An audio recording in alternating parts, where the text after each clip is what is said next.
오늘 우리에게 주시는 하나님의 말씀은 창세기 37장 1절부터 8절까지입니다. 야곱은 자기 아버지가 몸부져 살던 땅 곧 가나안 땅에서 살았다. 야곱의 역사는 이러하다. 17살 된 소년 요셉이 아버지의 젖들인 비라와 실바가 낳은 형들과 함께 양을 치는데 요셉은 형들의 허물을 아버지에게 일러바치곤 하였다. 이스라엘은 늙음하게 요셉을 얻었으므로 다른 아들들보다 요셉을 더 사랑하여서 그에게 화려한 옷을 지어서 입혔다.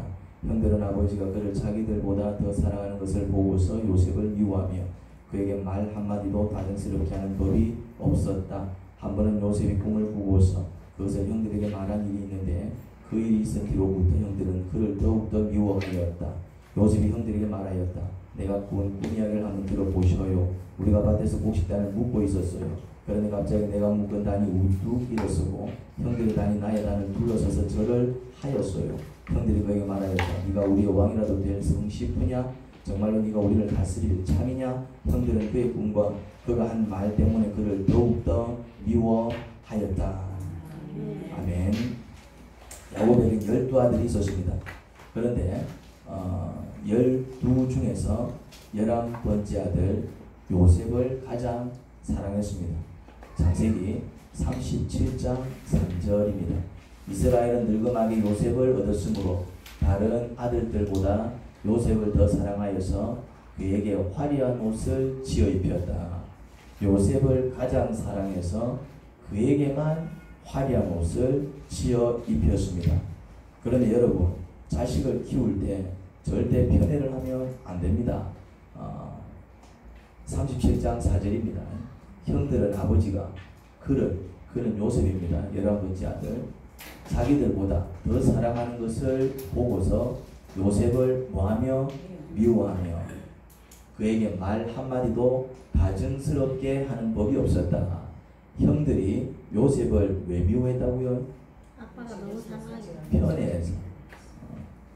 편애하면 이런 결과를 초래합니다. 여러분, 형제간에 사이 좋기를 바랍니까? 그러면은 편애하면 안 됩니다. 그런데 요셉이 어떤 꿈을 꿔요. 그 꿈의 내용은 형들의 곡식단이 요셉의 곡식단에 절을 하는 것이었습니다. 요셉이 그 얘기를 형들에게 해주자 형들은 요셉을 더 미워했습니다.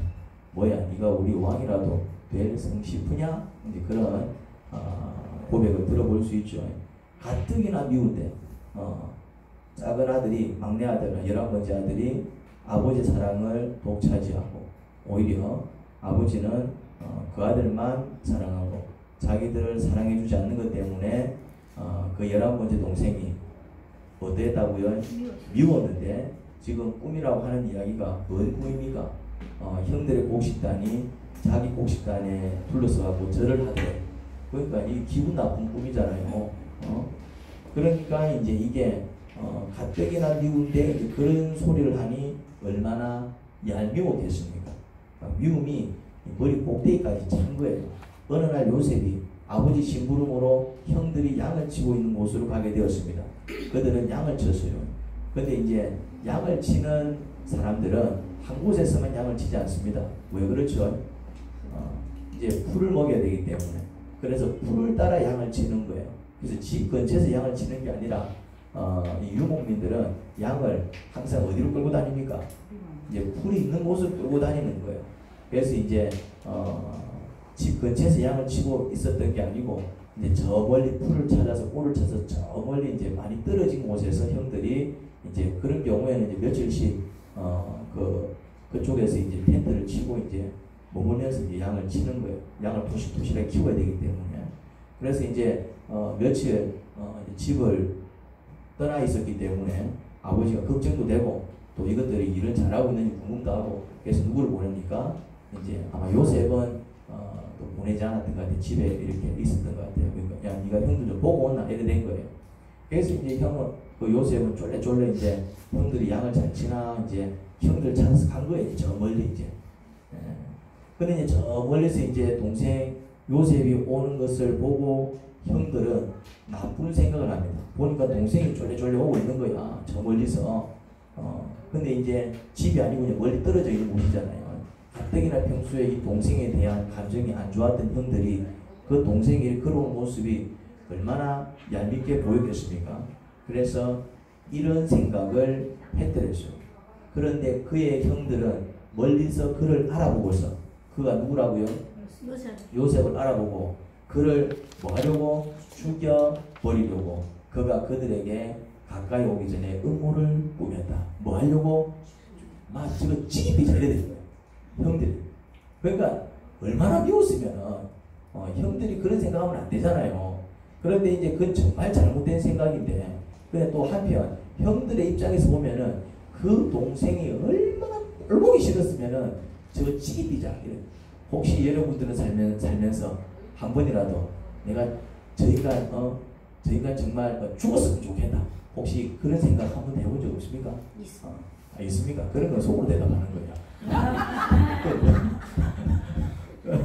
그건 뭐 자랑스러운데라도 속으로 대답하면 되는데 있다 이 말이죠. 이 형들한테 이제 동생이 그랬던 겁니다. 그런데 문제는 그걸 생각만 해야 되는데 이거는 이제 이 형들은 이제 진짜 이제 지금이제 이래 된 거예요. 그 정도로 이 동생을 미워했던 것을 볼 수 있습니다. 미움이 그래서 무서운 겁니다. 미우면은 동생도 지급이 되니까. 미우면은 뭐 동생도 지급, 남편도 지급이잖아요. 미우면. 심지어 미우면은 부모도 지급이잖아요. 이 미움이 이게 사람을 잡아요, 그러니까요. 이 미움이라는 게. 그런데 이제 28절을 보니까 쭉 이제 내용을 좀 생략을 했습니다. 발발 넘어가기 위해서. 죽이지는 않고 미디안 상인들이 지나갈 때에 형제들이 요셉을 구덩이에서 꺼내요. 구덩이에서 꺼내고 보면은 죽이려고 이제 구덩이에 빠뜨렸나 봐. 근데 이제 또 동생을 죽이는 건 아니다 싶으니까네 꺼내갖고 뭐합니까? 우리가 이가 얼굴 안 보면 될까 아이가? 이가 꼴 보기 싫어서 우리가 죽이고 싶어 하는데 얼굴 안 보면 될까요? 그게 누구한테 팝니까? 상인들한테 팝니다. 이게 뭡니까? 사람을 파는 걸 뭐라 그래요? 그렇지, 인신매매. 이게 인신매매잖아요. 근데 누구를 인신매매했다고요? 동생. 이제 이렇게 팔아버리면은 이제 평생 안 볼 줄 알았죠. 왜 이제 이들은 이집트에 가가지고 장사하는 상인들이거든요. 그럼 이제 이집트는 저 멀리 떨어져 있는 외국이기 때문에 그것도 이제 외국에다가 동생 갖다 파는 거 쉽게 말해서. 아버지 심부름을 간 요셉은 형들에게 팔려 졸지의 노예가 되었습니다. 그래서 그 어린 나이에 이집트에 끌려가서 보디발이라는 사람 집에 목종으로 들어갔습니다. 집에서 가장 사랑받던 한 아이가 하루아침에 노예가 되어 먼 타국으로 팔려갔습니다. 인신매매범에게 팔려가서도 그 충격이 적지 않을 텐데 이거는 같은 집에서 먹고 자란 형들이 그를 팔았어요. 그냥 원래 그런 인신매매하는 그런 범죄한테 납치를 당해서 팔려나가도 이건 참 충격적인 사건이잖아요. 그런데 딴 사람도 아니고 누구한테 팔렸다고요? 형들한테. 형들이 그를 팔아버린 거예요. 형들에게 그런 대우를 받은 요셉은 어떤 상처를 받았을까요? 그 형들을 잡아 죽이고 싶지 않았을까요?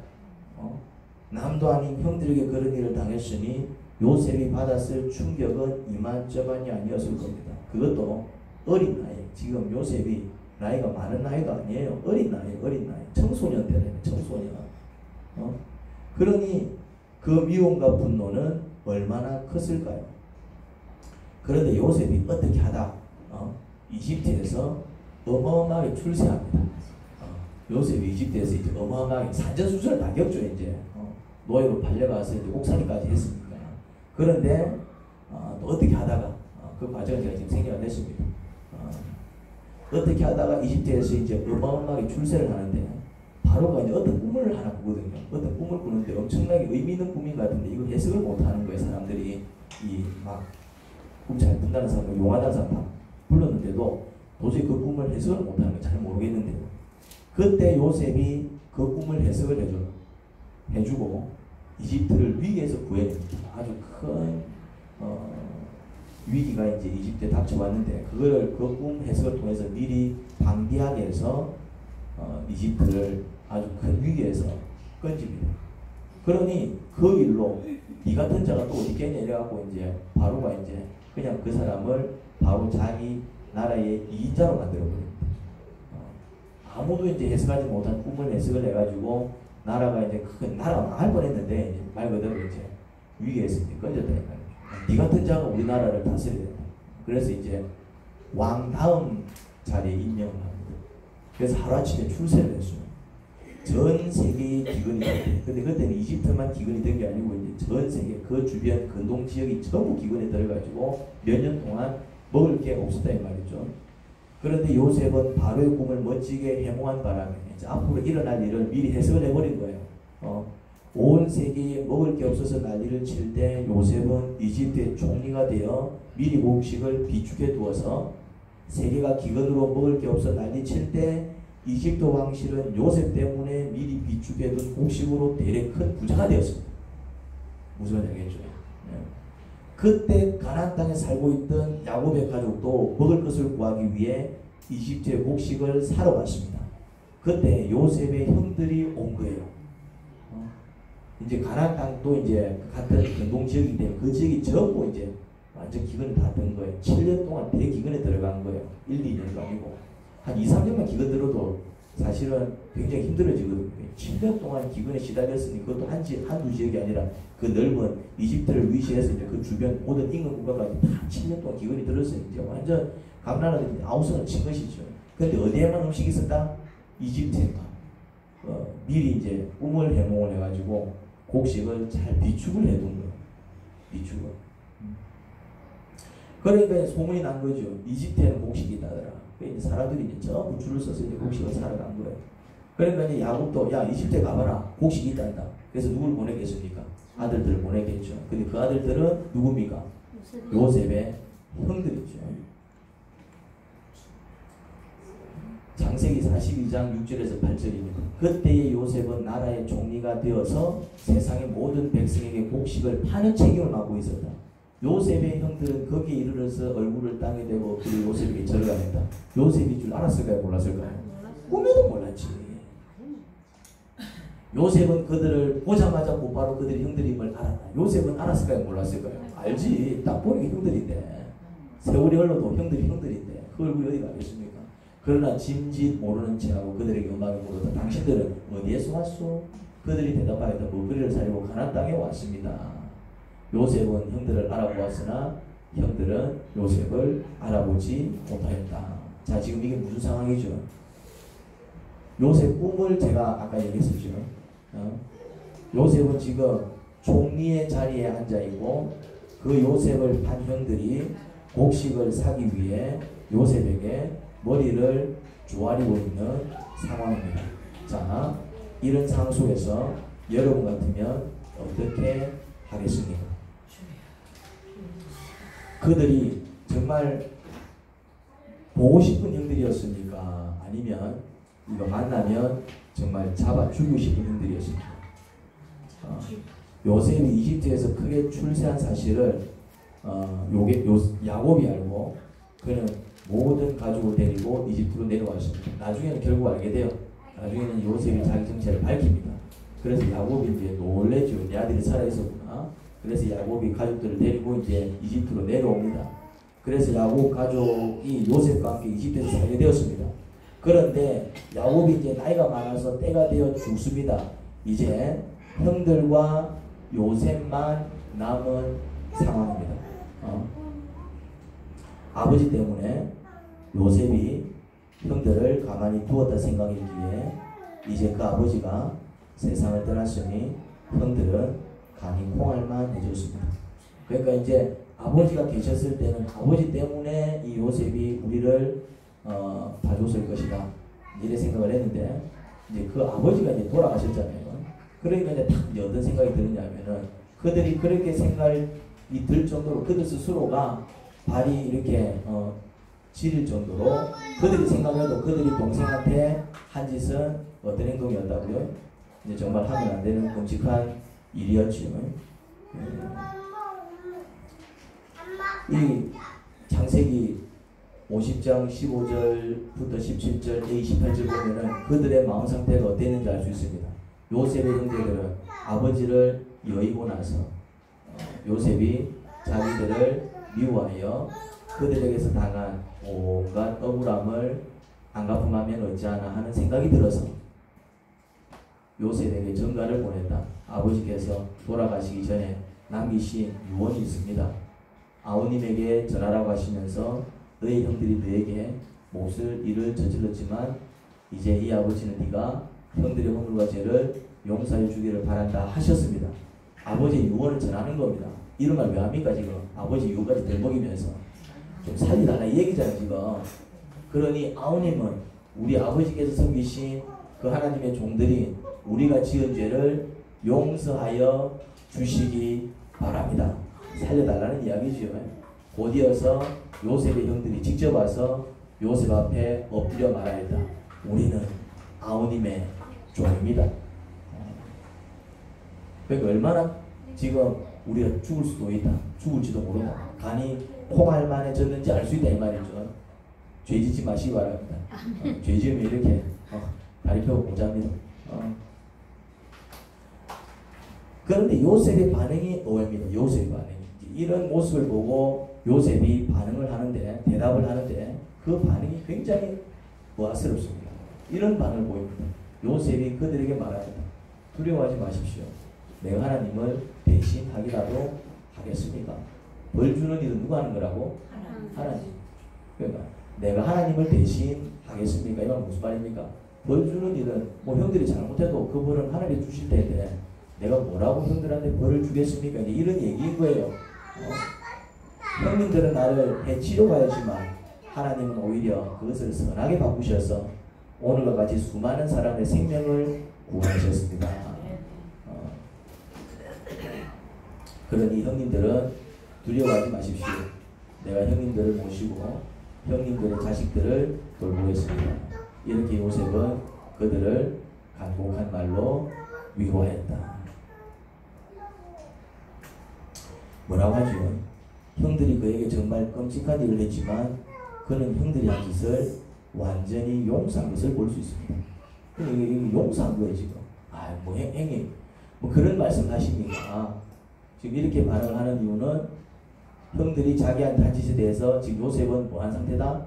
그냥 이제 용서를 한 상태입니다. 형들이 한 짓이 정말 그렇게 쉽게 용서할 수 있는 짓이었습니까? 근데 그 행동이 형들이 요셉한테 한 행동이 살다 보면 그럴 수 있죠. 뭐 형님 뭐 나도 실수하는데 이렇게 쉽게 그냥 털어버릴 수 있는 그런 잘못입니까? 아니거든요. 그런데 그는 어떻게 아무렇지도 않은 듯 형들을 용서할 수 있었을까? 많은 목사님들이 이제 이 본문을 가지고 여러분 요셉이 이런 상황 속에서도 용서했습니다. 그러니 여러분들도 용서하시기 바랍니다. 이래 설교하면 안 됩니다. 그렇게 설교하시는 목사님은 용서가 뭔지도 모르는 사람이고 미움과 분노가 뭔지도 모르는 사람입니다. 정말 미움의 극치를 경험한 사람들은 이거 쉽게 용서 못합니다. 오히려 그렇게 설교하면 열받습니다. 네가 용서가 뭔지 알아? 열받는다 이 말이지. 용서라는 게 쉬운 게 아닙니다. 뭐 가벼운 일은 용서할 수 있지. 지나가다 또 부딪혔어요. 그럼 죄송합니다. 그런 건 용서할 수 있지. 그런 거는 지나가다 발 좀 밟은 거는 물론 그런 것도 용서 못하는 또 싸가지 없는 사람들도 있지만은 그런 거는 웬만한 소양 있는 사람들은 용서해요. 원래 이제 운전하다가 말이 누가 휙 끼어들면은 그 정도는 용서할 수 있지. 그 정도는. 그런데 또 이제 성질 급한 사람은 그것도 용서가 안 돼가지고 막 클락시처럼 울리사고 말이지 막 보복 운전을 해서 무슨 말인지 이해됩니까? 그것도 용서가 안 되는 사람들 막 보복운전 내고 난리잖아요 요새. 근데 또 이제 그래도 또 조금 소양 있는 사람들은 그래도 막 그런 정도는 용서하지. 자, 막 얼마나 바쁘면 저렇게 끼들어왔을까? 그런데 이거는 그런 정도의 어떤 감정이 아니잖아 이거는. 그런데 요셉은 진짜 데이비드처럼 또 용서를 합니다. 마치 발 한번 밟은 가지고 발 한번 밟을까 왜 그래요? 그런 정도의 문제를 용서해 주는 것처럼 형들 뭐 내 판 가지고 뭐 이런 식으로 얘기를 하고 있는데 이게 이런 식으로 얘기할 수 있는 그런 수위의 문제냐 이 말이지. 아니거든요. 그런데 지금 보면은 그냥 그렇다고 해서 보면 가식은 아닌 것 같아. 왜냐면 가식들 위치가 아니잖아. 자기가 총리인데 자기가 지고 싶으면은 지겨도 뭐라서 아무도 떼니까. 자기가 눈치를 보는 입장도 아니에요. 자기는 2인자야. 바로 다음으로 높은 사람이에요. 그러니까 이건 내가 볼 때 가식 드는 것도 아닌 것 같아요. 어쩔 수 없이 용서하는 그런 것도 아닌 것 같아요. 진짜로 그냥 다 그 감정을 풀어버린 것 같아요. 이게 왜 어떻게 가능했냐 이 말이지.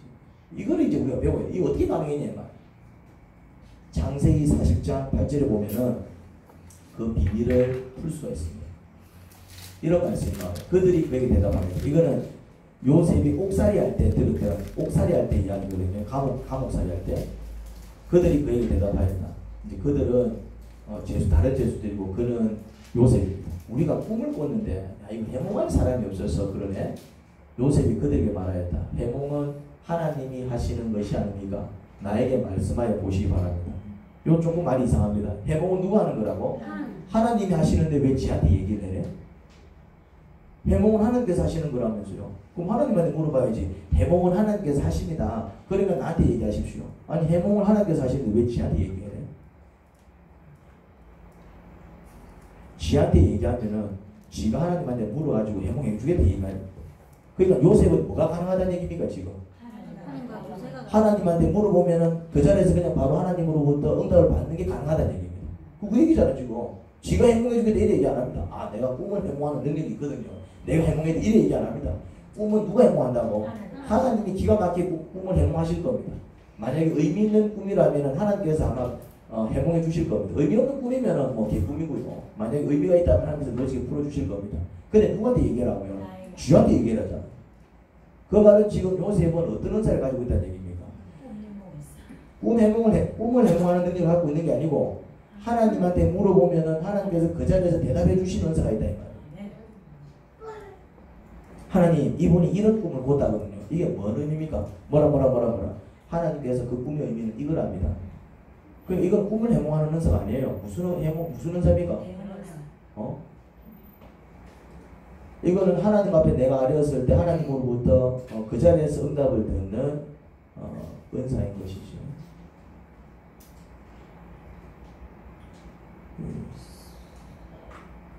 요셉이 어떻게 이런 은사를 가졌을까요?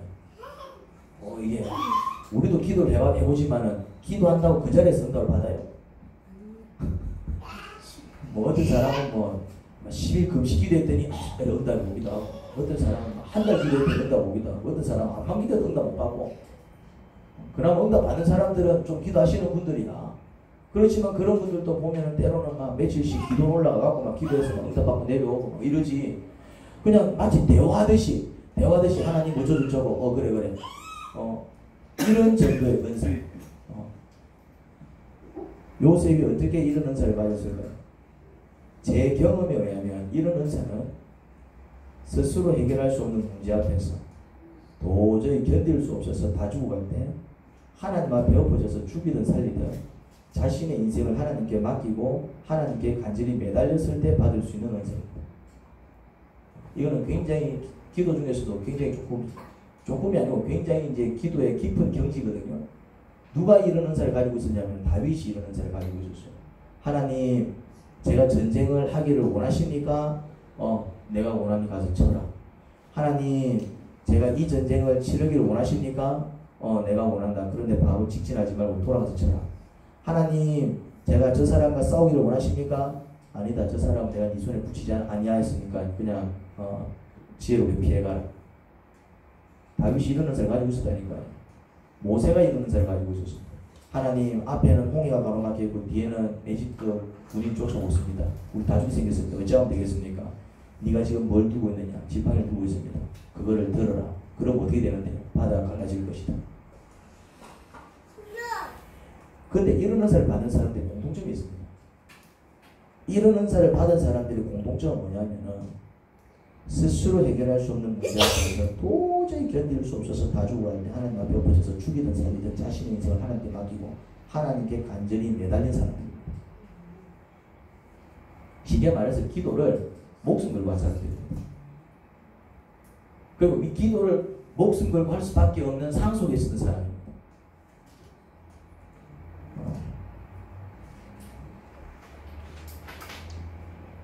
되게 기도를 하면 어느 정도 시간이 지난 다음에 응답을 받습니다. 그렇죠? 그런데 그것도 기도 좀 하는 사람들이 그런 것 같이 그런 응답조차도 받지 못해서 아이고 나는 기도를 하는데 하나님께서 자꾸 응답을 안 해주셔 이렇게 얘기하는 사람들도 의외로 많이 있습니다.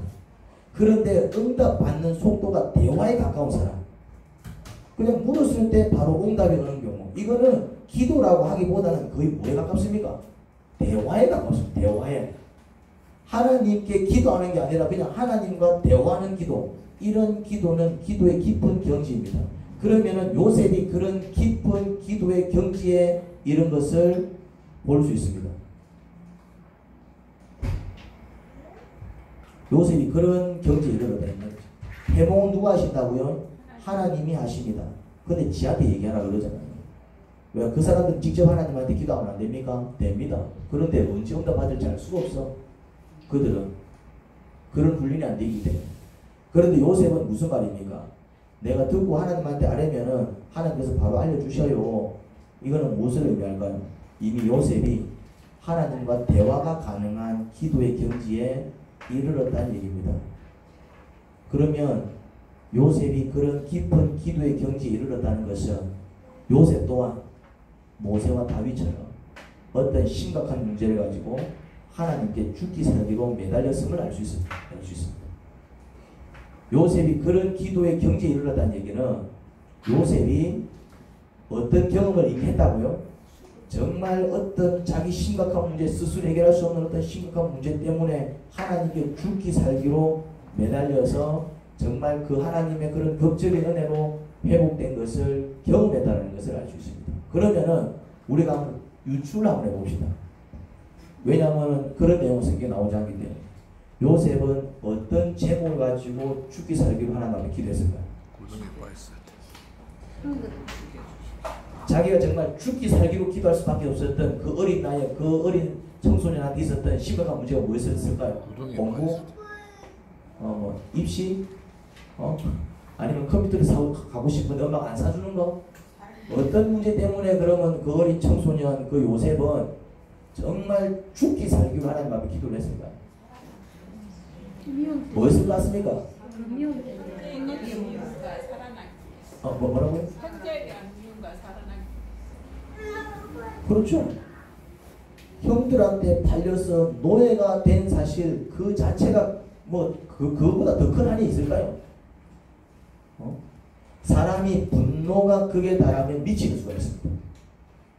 너무 충격적인 일을 당해 정신병에 걸린 사람을 우리가 보잖아요. 예를 들어서 어린 아들이 교통사고 당해서 그 자리에서 즉사하는 것을 엄마가 보고 엄마가 미쳐버리는 거 본 적 없습니까? 이런 경우 많거든요. 어떤 엄청난 충격적인 사건을 당해가지고 그 충격을 감당하지 못해서 정신병원에서 평생 사시는 분들, 병원에 가보면 그런 사람들 의외로 많이 있습니다. 그런데 요셉은 그런 분노를 극복한 것을 볼 수 있습니다. 오히려 노예살이할 때 일을 얼마나 정직하고 성실하게 잘했던지 주인이 가정사 재반을 모두 요셉에게 맡겼어요. 만약 요셉이 형들에 대한 분노 문제를 해결하지 않았어도 그럴 수 있었을까요? 불가능합니다. 분노가 극에 달하면 무슨 병이 생긴다고 제가 지난 시간에 얘기하는가요? 분노가 극에 달하면은 우리 이 한국 사람들 다 있는 병이 뭐가 생겨요? 화병. 분노가 극에 달하면 화병이 생긴다 이 말이죠. 그런데 화병은 모든 정신질환의 원인이 됩니다. 우울증, 정신착란, 공황장애, 요즘 떠오르고 있는 정신병이 또 있죠. 조현병이라고. 이 조현병이 심각하더라고. 이 조현병은 무슨 병이냐면은 그냥 저 사람 모르는데 지고 싶은 거예요. 이 감정 조절이 안 되는 거예요. 그런데 이 모든 정신적인 문제의 원인이 뭐라고요? 화병이요, 화병. 분노가 크게 달하면은 화병이 생기고 그 화병이 이제 이런 모든 정신질환의 원인이 됩니다.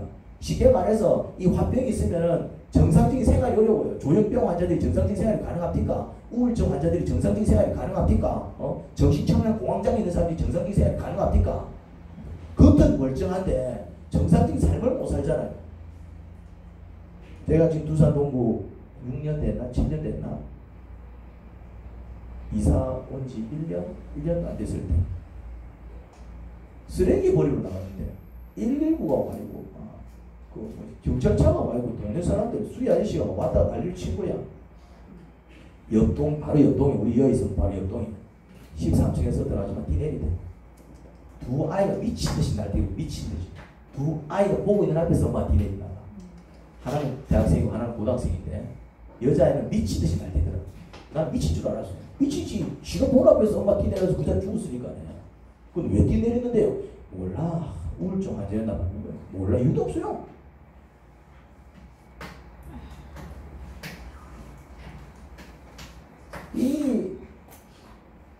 여러분이 잘 알다시피 요셉이 또 어떤 일을 당합니까? 안주인의 모함을 받아서 감옥에 갇히는 일을 겪습니다. 같이 다루진 않지만 그 보면 그 내용이 나와요. 성경 보면. 안주인이 요셉이 마음에 들었나 봐. 애가. 일도 잘하고 이러니까. 그 요셉을 이 남자나 여자나 비슷한 것 같아요. 이쁜 건 다 좋아하나 봐. 아무튼 그래가지고 이제 막 이 젊은 걸 한번 어떻게 한번 좀 품어볼기라고 이렇게 꼬셨는데 요셉이 안 넘어갔어. 그러니까 여자로서 자존심 역설을 상했을 것 같아요. 내 생각인데도. 그러니까 이제 대래 이제 요셉이 자신을 건드린 것처럼 자기 이렇게 남편한테 얘기해가지고 남편도 화가 날 거 아니에요. 그러니까 이제 믿었던 요셉을 감옥에 가둬버려요. 이것도 보면은 요셉이 잘못했어요. 그 여자 잘못했어요. 요셉은 주인의 여자를 지켜주려고 그랬잖아. 오히려 요셉이 이런 생각했을 수도 있잖아요. 안주인하고 이렇게 사바사바 해갖고 눈이 마주치면은 지 팔자 풀릴 수도 있잖아요. 들키지만 않으면.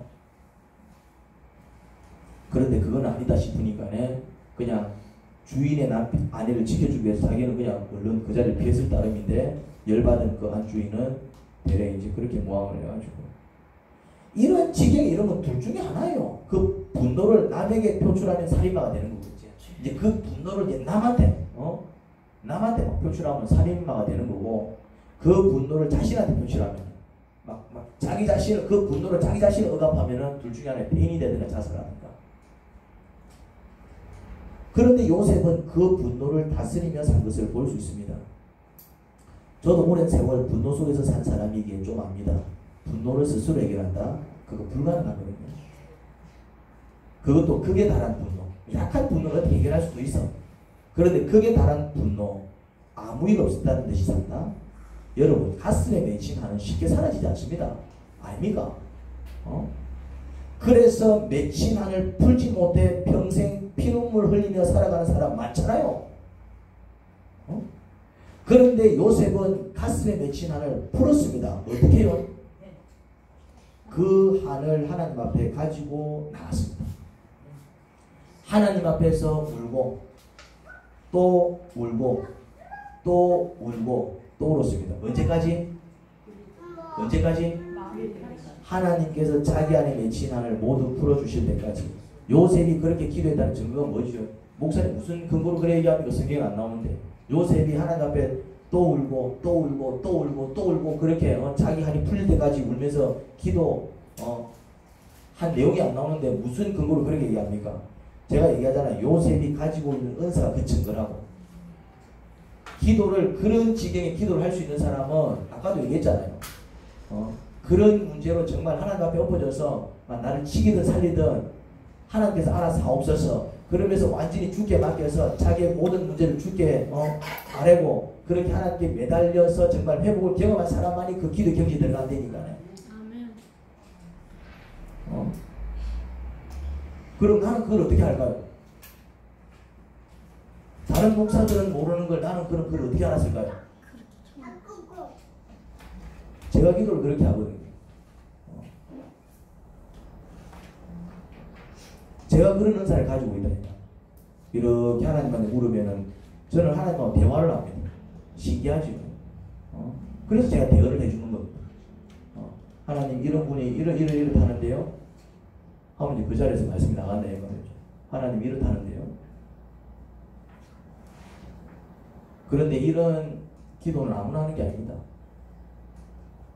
그럼 목사님도 기도를 그렇게 많이 하셨어요. 제가 할 줄 아는 게 딱 두 가지가 있습니다.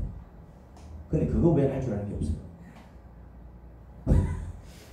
제가 기도하는 거, 묵상하는 거는 정말 기가 막히잖아. 근데 그거 외에는 할 줄 아는 게 없을 정도로 기가 막히잖아. 무엇을 의미할까요? 저는 하루 종일 기도하는 게 가능해. 근데 하루 종일 기도 안 합니다. 하루 종일 기도하면 다른 아무것도 못 하는데. 여러분, 새벽에 기도하러 나오시기 바랍니다. 그리고 수요일에 기도하러 나오시기 바랍니다. 제가 교회를 개척하고 7년 동안 목회하면서 한 번도 하지 않은 설교가 3가지가 있습니다. 첫 번째가 뭡니까? 제가 한 번도 하지 않은 설교가 세 가지가 있어요. 첫 번째는 헌금을 강요하는 설교입니다. 한 번도 해본 적이 없습니다. 한 번도 해본 적이 없습니다.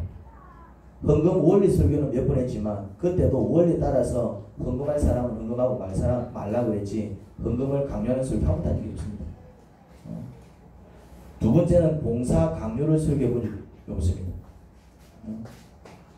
은혜를 받아서 정말 봉사를 하고 싶으면 하고 하기 싫으면 하지 말라고 제가 얘기해요. 세 번째는 예배 및 기도의 강요 설교를 제가 해본 적이 없습니다. 그런데 헌금과 봉사는 지금도 장정시키고 싶은 마음은 없고요. 그런데 기도에는 좀 강요를 해야 되겠다. 그 결심을 했습니다. 왜냐하면 꼭 교회당에 와서 기도하지 않아도 된다. 기도는 어디서든지 가능하다. 그게 제 지론입니다. 저는 꼭 새벽기도 와야 된다. 그렇게 가르치지 않습니다. 그런데 제가 깨달은 사실이 있습니다. 여러분들이 교회당 외에서는 기도를 하지 않는다는 것입니다. 네, 그걸 발견했어요. 가리니까. 아니 기도를 안 한다라고 하기보다는 기도를 못하더라고. 기도를. 수요일과 토요일 기도회 때는 제가 안수기도를 해줍니다. 어제는 6분이 오셨는데 6분 정도 분이 오셨어요.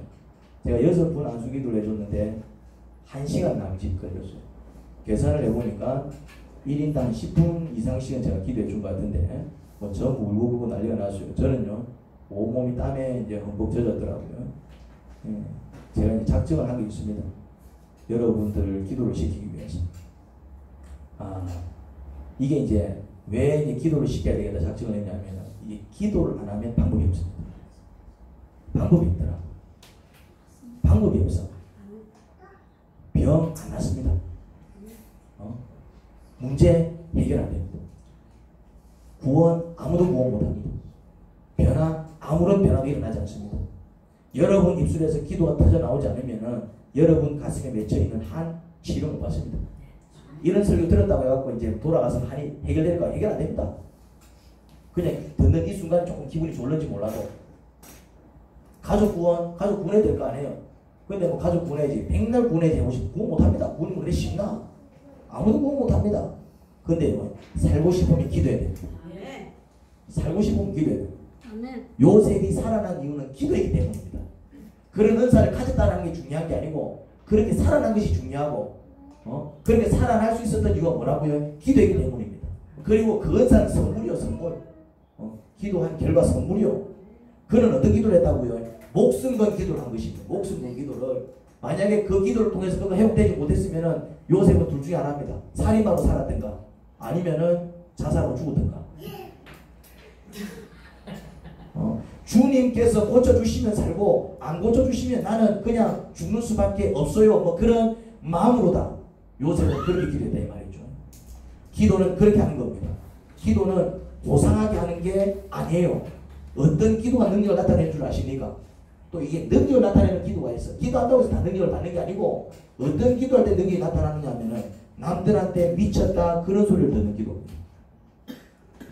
남들한테 미쳤다 그런 소리. 고상하게 기도하다 돌아가는 사람은 별 능력을 경험하지 못합니다. 그런데 능력을 경험한 자들 공통점을 분석해보면 하나같이 미쳤다는 소리를 들은 사람입니다. 사무엘 엄마 한나가 대제사장 엘리에게 어떤 소리를 들었습니까? 술 취했냐는 소리를 들었습니다. 그게 미쳤냐는 소리지 뭐. 고상하게 얘기한 게 이 술 먹나 얘기잖아. 이상하게 보이다 이 말을 쉽게 말해서 기도하는데 바리메오가 주에서 야 니 조용히 좀 해라 하는데도 개의치 않고 더 큰 소리로 예수님을 부르며 기도했습니다. 여러분 기도하다 졸대 본 적 있습니까? 기도하다가 내 기도에 내가 내 기도에 막 이렇게 졸도를 해본 적 있습니까? 얼마나 격렬하게 기도를 해야 졸도할까요? 저는 그런 전투적인 기도를 참 많이 했습니다. 나를 살려주실 분 주님밖에 없는데 딱 죽을 맛인데 고상하게 기도한다. 아직 덜 죽을 맛인 것입니다. 진짜 죽을 맛까지 가면은 고상한 기도 안 나옵니다. 그런데 여러 명이 함께 기도할 때는 너무 미친듯이 기도하지 마시기 바랍니다. 여러 명이 함께 할 때. 꼭 미친듯이 기도하고 싶으면은 다 가고 혼자 남았을 때 하시기 바랍니다. 함께 기도할 때는 좀 적당히 미치시기 바랍니다.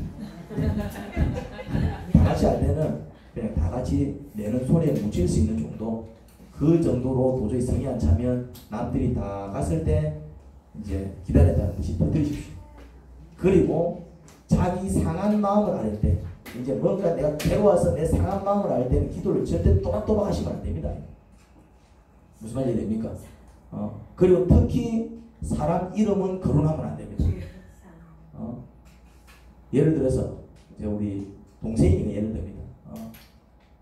이기훈 형제가 진짜 하나님 인간입니까? 또박또박기가 안 된다는 거죠. 그러면은 어떤 일이 벌어지느냐면 만약에 본인이 옆에 앉아 있다.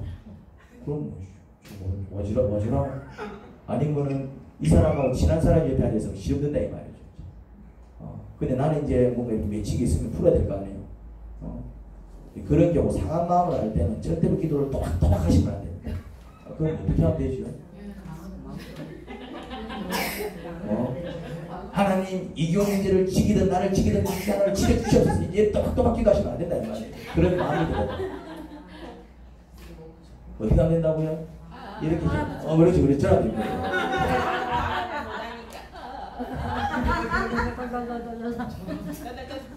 그냥 내만 알아들을 수 있도록 하면 되는 거야. 내만 알아들을 수 있도록. 그 다음에 사람 이름은 쓰지 말고 대명사를 쓰셔야 됩니다. 대명사. 대명사. 대명사를 써도 나는 알고 누구는 알고 하나님 알고. 그 옆에서는 자 누구 때문에 저라고 이래 돼. 자 누구 때문에 저라. 자 누구 때문에 저라는구나. 이래 곤란한 인생이다 이 말이죠. 만약 진짜 그 사람 옆에 앉아 있으면 시험 들 거 아니에요. 무서라고. 기도하시기 바랍니다. 방법은 없습니다. 방법이 없더라. 기도해 주는 건 단계가 있습니다. 기도해 주는 것도 본인이 기도할 때 내가 해주는 기도가 도움이 되는 것이지 본인은 이따 안고 있는데 내 혼자 난리를 친들 은혜가 내 안에서 머물다가 말아버리더래. 내가 기도해 주면은 이 사람 기도 안 하고 내만 기도하면 은혜가 와. 그러면 그 은혜가 나한테서 머물러서 이 사람한테 안 가더라 이 말이야. 같이 기도를 해줘야 되는데. 같이 기도를 해줘야 돼요. 그래서 제가 이제 전략을 바꿨습니다. 이전에는 제가 기도해주러 다 돌아다녔어요. 기도해주러. 그리고 얘기합니다. 집에서 기도하십시오. 난 집에서 기도하는 줄 알았어. 그래서 내가 깨달았습니다. 안 되는 걸 자꾸 억지로 하라면 열받으니까 이제 나오십시오. 나오니까 여기서 기도를 하시더라고요. 여기서는 이제 기도를 뭐 1시간도 조금 하시더라고요. 그렇게 할 때 회복이 일어난다는 말이에요. 해보십시오. 아멘. 기도를 할 때. 요셉이 그렇게 살아났습니다. 그렇게 분노를 극복했다 이 말입니다. 그래서 살아났다 이 말입니다. 그래서 뭐가 가능했냐면은 형들은 이제 우리 죽었구나 할 때 요셉이 뭐라고 얘기합니까? 형들 뭐 그런 거 갖고 그러십니까? 걱정하지 마십시오. 이래 얘기했다 이 말이죠. 뭐가 풀렸다고요? 분노가 해결되기 때문에 그렇습니다. 분노가 해결되면 누가 좋을까요? 내가 좋습니다. 내가 얘기했잖아요.